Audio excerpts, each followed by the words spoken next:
The question is, was General Ogola assassinated or was it an accident? I'll give you my answer in the next 2 minutes.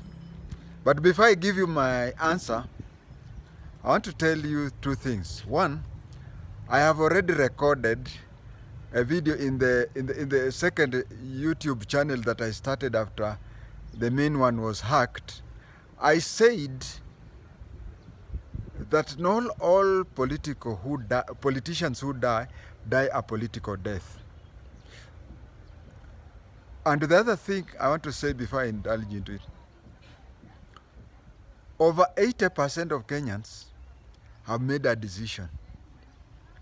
Either they have made a decision that Ogola was assassinated, or they have made a decision that it is an accident. 20% are the people who are going to listen to what I am going to say, or what others are going to say, then conclude from after hearing. But that does not stop me from saying what I believe in. I'm saying so because I believe I am an expert on assassination. As I said, and I've always said, that for someone to be assassinated, he has to undergo something called sandwich operation. Sandwich operation, I think I've talked about it for so long that I need to have a recording, just like I recorded in Operation Musumari. I'll come with a sandwich operation later. Let us put it this way. There are many questions people are asking.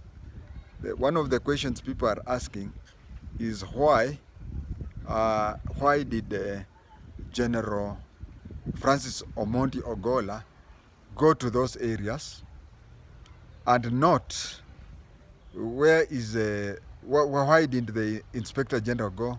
Why is the National Intelligence whatever go? Why is it whatever? And why is he supervising schools in remote areas? I want to say something. Between 1985 and 87, I was in charge of intelligence in those areas.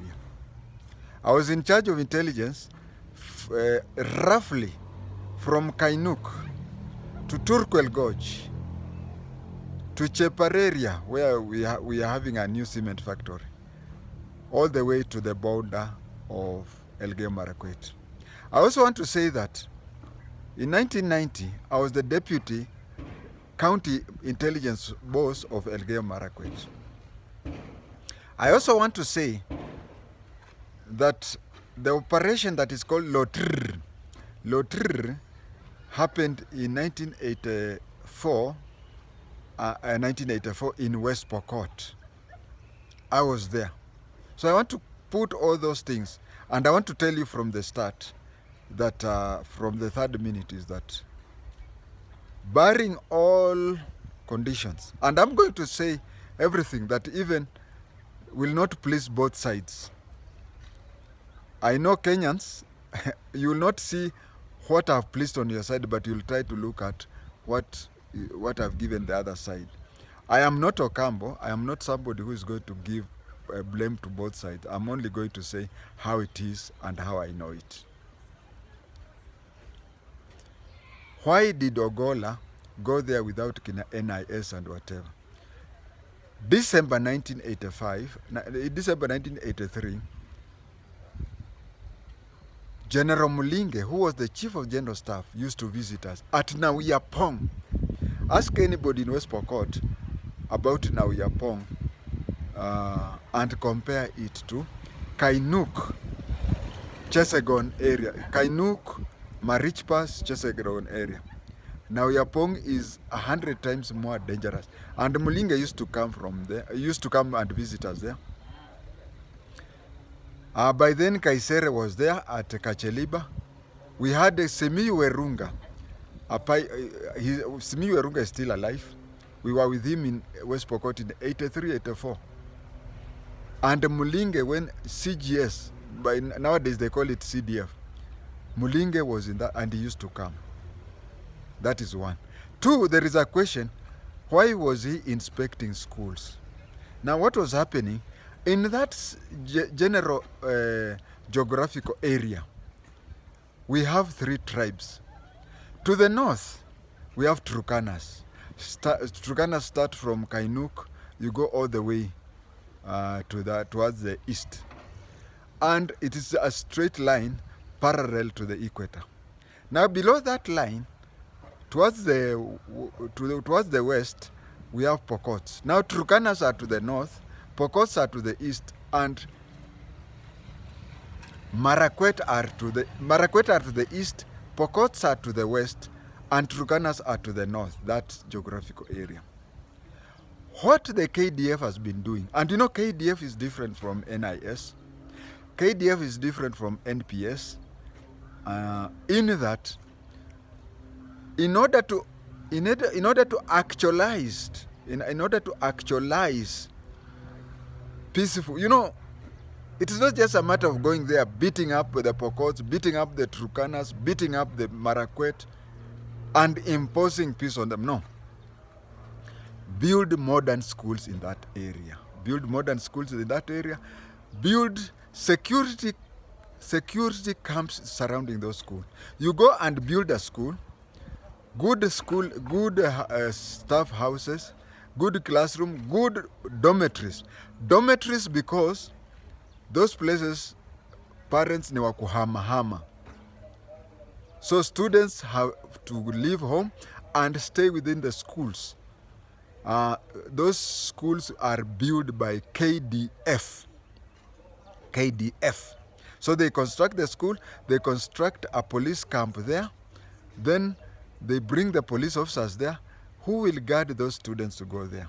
So he was, when you look at him inspecting schools, don't start imagining why is it that nobody is there from the Ministry of Education. No. The National Security and Advisory Committee realized that for these people to be developed, if I have to use that word, have these people, have good schools, have good accommodations, have good kitchens and whatever. So the KDF is not doing the education.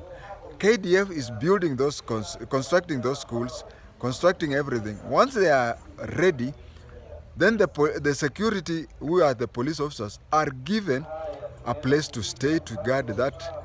And then the schools, the teachers are given staff houses, the teachers are given school accommodation, the students are. Now that one is not the KDF thing. So he goes down inspecting purely a KDF thing. Well, let us come to choppers. I have always believed, and one day somebody, you know, the problem with the military is that once they do or any other security body, once they do their investigations, the findings are not made public. Those of you who are old, about less than my age, but some are old, you will realize that we had an accident at City Stadium a long time ago. And it is at that time that was realized, apart from the short period that TENGE was the CGS, we have always been having problems with our military aircrafts. Not only military, even the police. How many police choppers have fallen? We are so poor in handling aircraft that maybe his death should stir us up so that all the military and security choppers and aeroplanes should be up to date. We have been having that problem, and that is where we should start. You know, once we start looking the other way, we will ignore the important thing. And the important thing is we don't care. The word we don't care, don't take it the way you are. But I'm trying to say that we don't take care of our aircrafts. That is where the problem is. Now, between me and you, I hope you don't tell anybody else. I had a feeling from the word go. that one of the reasons why Ogola was made the CDF was that there was Mutai. There was Mutai who was the Navy commander. Now Ogola had 1 year to go. When that 1 year goes, Mutai would have been a lieutenant general, and Mutai would have been the CGS or CDF. But the sudden death of Ogola made it that the next CDF was to come from the Navy.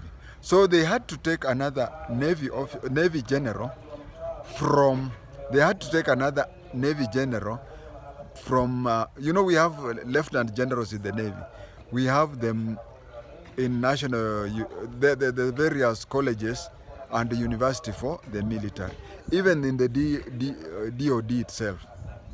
So if there were a plan, and there was a plan, to have Mutai as the next CDF, but when they planned that, it happened that he has died before Mutai became. So Mutai most likely will not even make it to the lieutenant general. He's going to retire as a. But in Kenya, we decide first, and we look for people who would confirm our suspicion. So that is what I believe happened. Of course, I was not there, but I've been to those places. I know Cheptulel, I know Kokotendwa, I know Seker, I know Masol, I know. So I'm talking of something that I know. I know just the way I know our Oshago in Kaburengu. To the family, to the gallant soldier. Anytime you join the disciplined forces, you don't have to go to Haiti to die. Anytime you join the military forces, you accept death. So he died, and let us not read too much in it at all. He's the only person who has died in office and whatever. After all, we only have one commander-in-chief who has died in office. All others died after office. So let us try to understand things. Let us not treat every death as a political death. No. Ruto had a plan to make Mutai. You can look at what Mapolomoko Mad had written in one of his articles, that Ruto was a chess player who had already arranged such that by the time Mutai becomes the CDF, you cannot complain, but it has ended up with a Kikuyu. Thank you.